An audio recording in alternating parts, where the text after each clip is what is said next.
We provide you the platform to turn your dreams into reality.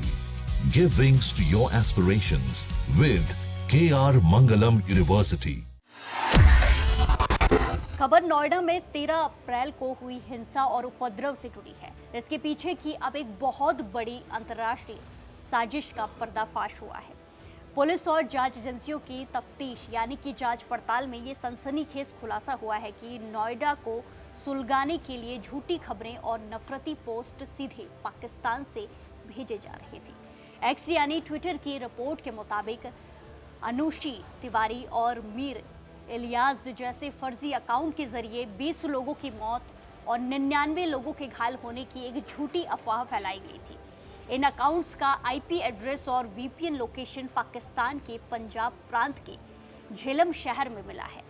जांच में ये भी सामने आया है कि इन फर्जी अकाउंट्स का एक रिकवरी मेल आईडी भी मिला है, जिसके जरिए पुलिस अब उस पूरे नेक्सस और मास्टरमाइंड तक पहुंचने की कोशिश कर रही है जो भारत की आंतरिक सुरक्षा को चुनौती दे रहा है, सेंध लगा रहा है। इस मामले में पुलिस ने मुख्य साजिशकर्ता रुपेश राय और आदित्य आनंद के साथ साथ 7 लोगों को अब तक गिरफ्तार किया है और लगातार एक्शन जारी है, जबकि कोर ग्रुप के अन्य 17 सदस्यों की सरगर्मी से तलाशी की जा रही।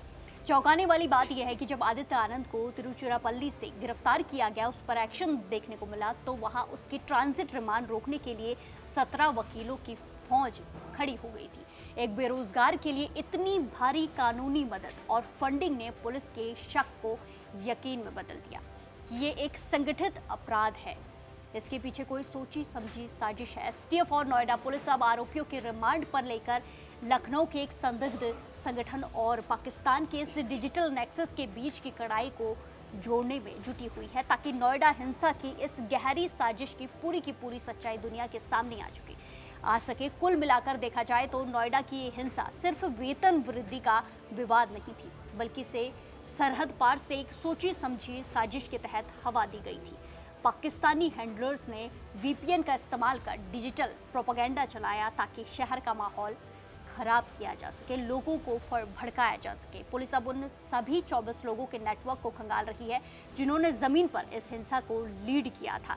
जांच एजेंसियां अब उन रिकवरी मेल और फोन नंबर्स की भी कुंडली खंगाल रही है, उन्हें बारीकी से जांच कर रही है जो इस पूरे सिंडिकेट की कोऑपरेट कर रहे थे। पुलिस आयुक्त लक्ष्मी सिंह ने साफ कहा है कि किसी भी दोषी को बख्शा नहीं जाएगा। संदिग्ध गतिविधियां मिलने पर रेड कॉर्नर नोटिस भी जारी किया जाएगा, एक्शन देखने को मिलेगा। अब देखना ये होगा कि रिमांड के दौरान रुपेश राय और जो आदित्य आनंद है, इस पाकिस्तानी नेक्सस के बारे में और कौन से खुलासे करते हैं और कौन से सफेद पोश चेहरों के नाम उगलते हैं। दोनों एक्स हैंडल पाकिस्तान से संचालित है और इनमें कहीं पर आईपी एड्रेसेस में इंटरनेट के सर्विस प्रोवाइडर्स का यूज किया गया है और कहीं पर वीपीएन का भी दुरुपयोग किया गया है। But during the last 3 months, उसके बियॉन्ड अभी हम नहीं गए हैं, we have asked for further data, लेकिन during the last 3 months both of these handles have been operated from Pakistan। इसका मतलब कोई ऐसे तत्व हैं जो किसी भी दिशा में मेजर इंडस्ट्रियल हब्स को डिस्टर्ब करने की साजिश में इंक्लूडेड हैं, नंबर 1। नंबर 2, अगर स्थिति नॉर्मलसी की तरफ बढ़ती है तो उसको इंसाइट करने के लिए उनके पास काफी अच्छा डेटाबेस है, जिसका इस्तेमाल करके वो सोशल मीडिया वॉर के माध्यम से लोगों को, निरीह मजदूरों को, सरल मजदूरों को वायलेंस की तरफ उकसा के कानून व्यवस्था को अपने हाथ में लेने के लिए उकसा रहे हैं। सीधे तौर पर मजदूर अगर प्रदर्शन पर बैठा हो और उसको बताया जाए कि पुलिस के द्वारा फायरिंग की गई है और इतने मर गए हैं, तो नेचुरली एक उत्तेजना फैलेगी, एंटी पुलिस माहौल बनेगा।